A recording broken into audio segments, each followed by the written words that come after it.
During Connor Bedard's tenure in the Western Hockey League with the Regina Pats, you could say I was critical of the way they handled building a team around one of the sport's next potential superstars. I'll go into a bit of detail soon, but the roster the Pats had slotted around Bedard was not going to win them any championships or put them in any Memorial Cup run. Now, this can be chalked up to trades that didn't age well, poor drafting, stuff that isn't entirely in the Pats' control. I mean, the WHL prospects draft is tough to nail down. Drafting players 2 or 3 years before they're ready to play major junior hockey is not an easy task, even in the first couple rounds. Sometimes high picks just don't percolate into the player you thought they were going to be, or the route they wish to pursue just doesn't involve going through the major junior pathway. And just like at any level, it's nearly impossible to predict if that 6th to 10th round flyer will pan out into a viable option. From that 2020 draft alone alongside Bedard, the Pats couldn't ink strong players like Matthew Wood or Owen Beckner, 2 players that would translate to be strong players in the NCAA. Then in the following draft, the Vaughn twins, Corbin and Jackson, didn't pan out to be the cornerstone players they were expected to be. This left the Pats straggling onto players they had during a tough rebuild stage following their 2017 finals loss and 2018 Memorial Cup host year. After that, the Pats were left with no picks through the opening 2 rounds of the 2017 draft and the first 3 rounds of the 2018 draft, finally regaining a first-round pick in 2019, which was still a late-round pick given they had traded their own first years ago, which was slotted in the number 3 spot for the Prince George Cougars.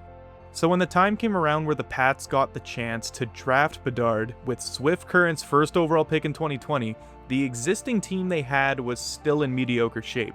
If they had held on to their own 2020 first, they would have also had the 5th overall selection, who turned out to be a pretty solid player as well. The following years with Bedard were alright, but besides his outrageous production, the rest of the team just wasn't built to go deep in the playoffs as they held off on making big trades that would have put them in a better position to do so. The reason for this? You can speculate from a business perspective that just having Bedard was still enough to put butts in seats, sell merchandise, and generate strong revenue, which was true to an extent, but I'd imagine the fans and the city of Regina would have loved to rally behind Bedard and a strong Pats team that could carve a legacy in the WHL history books. And I mean, that's exactly what the Medicine Hat Tigers have been up to, knocking it out of the park in this regard with McKenna. Insane drafting, blockbuster trades, garnering strong import players, and acquiring key role players to fill out those depth roles. And I mean, just look what it got them. Now let's resume to the actual point of this video. Since the Bedard era, it hasn't been too bright in Regina, coming 20th in the 23-24 season, and they still didn't have a first for the draft following that season, shipping it to Seattle for Sam Aremba. That pick would end up being the 4th overall selection, where the Prince Albert Raiders would draft Ben Harvey. To win a championship. Isn't that a little high for Ben Harvey? However, this year, the Pats came 21st and won the draft lottery. And unless you've been living under a rock for the last year, the Pats have once again secured the Holy Grail.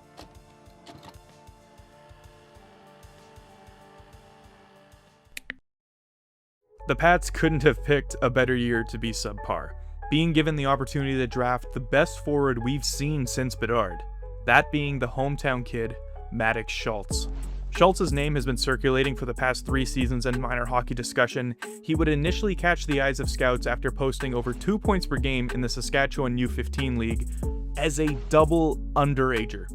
To put that into perspective, when he started the 22-23 season, Schultz was 12 years old playing against 14-year-olds, and still managed to be his team's top scorer and ranked tied for 11th in overall league scoring. The following season, Schultz started to garner real traction, posting an immense 134 points in 27 games as a 13-year-old, still an underager. Out of all the 13-year-olds to ever play in the Saskatchewan U15 League, Schultz's campaign ranks first by an utter landslide, just compared to these other notable players. And for the icing on top, he also owns the record for most points by a 13-year-old in the playoffs, toppling over Winnipeg Jets prospect Braden Yager, whose record has stood since 2019. After any season like this, you continue to play a year up, and that's what all of these aforementioned alumni also did. But as you can see, there's a notable drop-off in production, which isn't an implication of anything poor. It's just a whole different beast being a 14-year-old going up against 17 and 18-year-olds. Well, Not if your name is Maddox Schultz.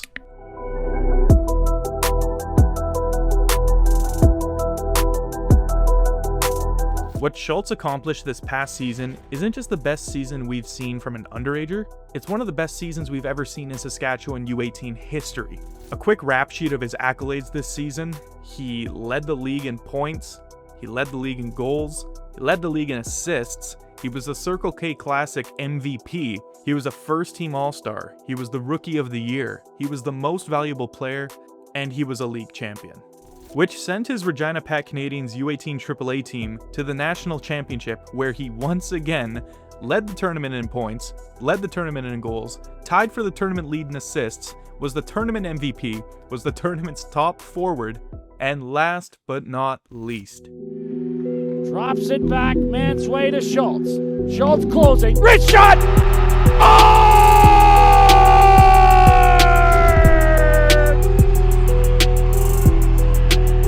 Maddox Schultz, the gold medal winner!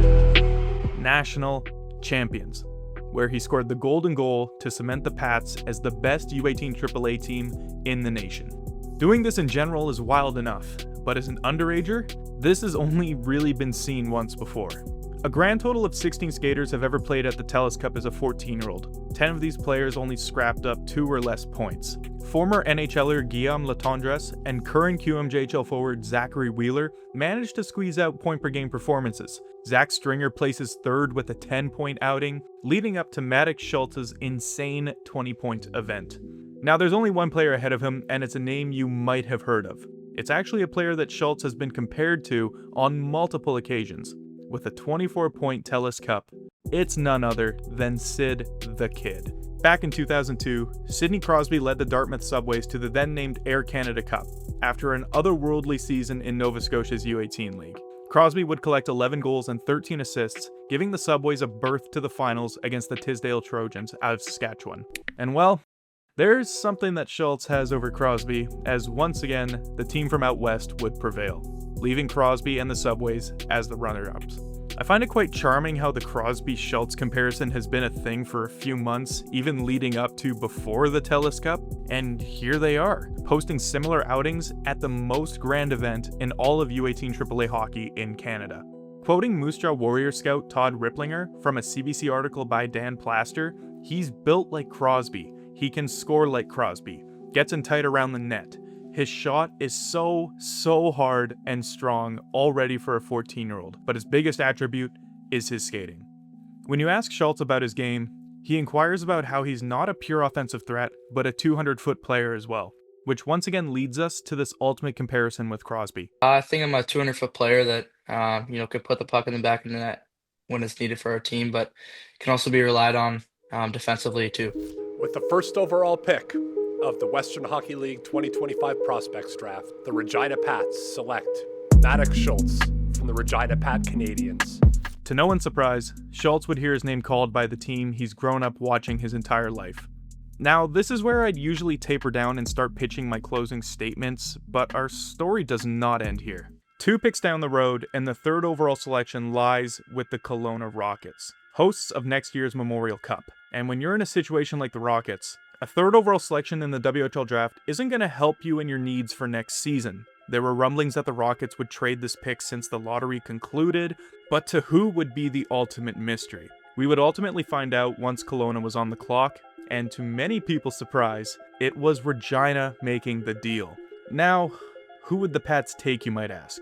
Well, Schultz has been making the buzz around social media for the greater part of a season. They might as well snag one of the internet's most hyped up prospects over the last 2 seasons. With the 3rd pick of the WHL Prospects Draft, the Regina Pats select Liam Pugh from Langley of the JPHL. Langley, BC's Liam Pugh of the Langley Hockey Academy U18 squad in the JPHL. Pugh has been the poster child of the newly founded JPHL over the last 3 seasons, absolutely decimating the league at every level he has played at, scoring over a goal per game in every season he has played since 2022. Pugh is an all-out scoring threat, possessing one of the top shots in the draft behind Schultz and honing a frame ready for Major Jr., already standing in at 6'1" and weighing in at 160 pounds. While Schultz will be the one relied upon across the entire ice, Pugh can be his partner in crime in the offensive end, manipulating defenders with his cannon of a shot, slick stick handling, and offensive IQ. It will be interesting to see how Pugh fares in the WHL, coming from the fresh grounds of the JPHL that hasn't seen its fair share of talent rise the ranks to the WHL as of yet. But if you want my thorough opinion, in AAA hockey, if you're a 14-year-old tearing the roof off of UA team competition, the future shines bright. Also, Pugh has made an impact away from the JPHL when up against other formidable opponents. Over the past 2 seasons at the World Selects Invitational, a U15 Spring League showcase, Pugh has been an absolute monster, leading Team BC, a team where he was the only 2010-born player on the roster, and Team Western Canada this past spring in scoring, where he has played with and against some of the top competition in North America. A lot of these guys are going to be his competition heading forward as he steps forward into the WHL, and he's faring just fine.